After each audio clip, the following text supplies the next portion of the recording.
그런데 이런 가운데서 제가 주목하는 건 무엇이냐면요.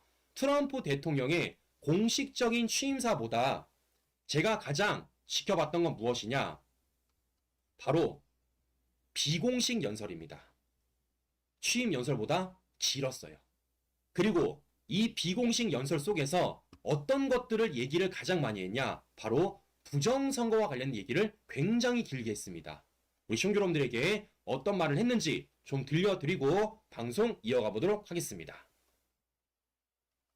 And, you know, places like California, we did great, but when they send out like 38 million ballots, nobody knows where the hell they're sending them, and then they come pouring back, the whole thing. You know, they passed a law in California that if you work in an election bureau and if you so much as ask for a voter ID, if you say, sir, ma'am, could I please look at your voter ID? They have the right to put you in jail. You're a criminal. Can you believe that?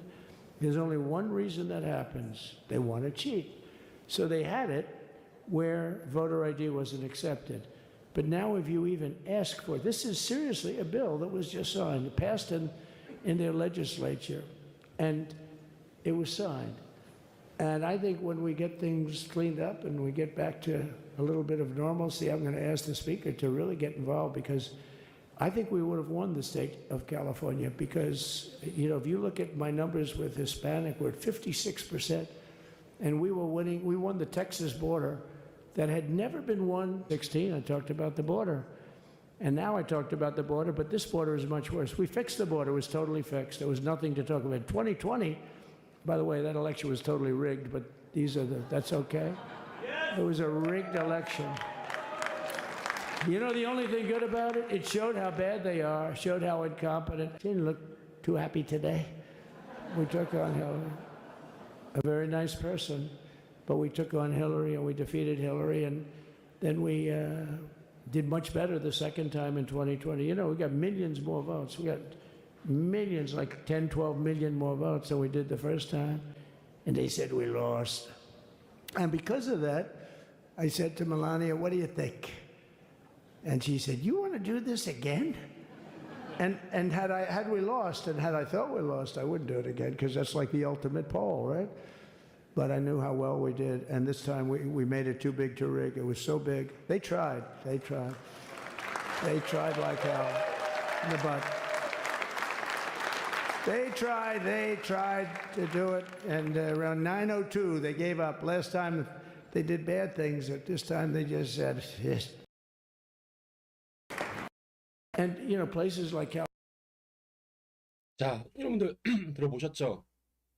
지금 트럼프 대통령이 실제 비공식 연설에서 부정선거를 강하게 말하는 모습을 우리가 확인해 볼 수 있는 겁니다. 자, 여기서 우리는요, 크게 두 가지를 봐야 돼요. 첫 번째는 무엇이냐? 지금 자신이 이번에 이긴 선거까지도 하원 의원을 통해서 검증하겠다라는 겁니다. 그러니까 실제 캘리포니아라는 지역에서 트럼프 대통령이 더 많은 표를 받았을 거라고 생각이 드는데 그와 관련돼서 검증을 하겠다라는 거예요. 과거뿐만이 아니라 이번 치러진 미국 대선까지도 트럼프 대통령은 자신감을 가지고 부정선거에 대해서 검증하겠다라고 말하고 있는 겁니다. 그리고 한 가지가 더 중요하죠. 어떤 얘기를 했습니까? 이런 얘기를 했잖아요. 그들은 시도를 했지만 이번에는 투표로 부정을 압도했습니다. 여러분들, 제가 방송에서 여러 차례 말씀을 드렸죠. 선관위는 지금 뭐라고 말하고 있죠? 윤 대통령의 선관위와 관련된 문제점, 부정선거와 관련돼서 마치 윤석열 대통령이 자기를 모순하는 것처럼 자기를 부정하는 듯한 이렇게 말을 했습니다. 그러니까 대통령이 선거를 이겼는데 어떻게 부정선거를 말할 수 있느냐라고 말하고 있는 겁니다. 자, 똑같지 않습니까, 여러분들? 트럼프 대통령이 지금 말하는 거나 윤석열 대통령이 말하는 거나 똑같이 말하는 거예요. 어떻게? 모든 선거를 가려가는 게 아니라 이 전반적인 선거에 대해서 모두 다 검증을 하자라는 겁니다. 무엇까지도? 자신들이 이긴 선거까지도. 근데 중요한 건 뭐겠습니까? 트럼프 대통령이 말했던 것처럼 미국 내에서도 부정선거를 자행했지만 미국 시민들의 힘으로써 부정선거를 압도했던 것이고 우리가 윤석열 대통령을 만들어준 것도 부정선거 가운데서 우리가 압도를 했다라는 거예요. 똑같은 겁니다. 그래서 말하는 겁니다, 친구 여러분들. 자, 잘 보세요. 아직까지도 국내 언론들, 정치인들, 심지어 선관위 당사자들도 뭐라 말하고 있습니까? 우리가 부정선거의 비읍자만 꺼내도 음모론자다, 극우라고 말하고 있습니다. 근데 제가 물어볼게요. 이제는 이 목소리가 우리만의 목소리가 아닙니다. 미국 현직 대통령이 부정선거를 말하고 있어요. 심지어 본인이 승리한 미 대선까지도 검증하겠다고 말하고 있습니다. 근데 우리만 이와 관련돼서 제외가 된다? 우리만 이와 관련 패스가 된다? 말이 안 되는 거죠. 미국이라는 곳에서도 부정선거로 현직 대통령이 말하는데 우리 선관위는 완전 무결하다? 완전 투명하다? 그걸 누가 어떻게 입증이 가능하겠습니까? 자, 입증 가능한 건요, 말이 아닙니다. 행동입니다.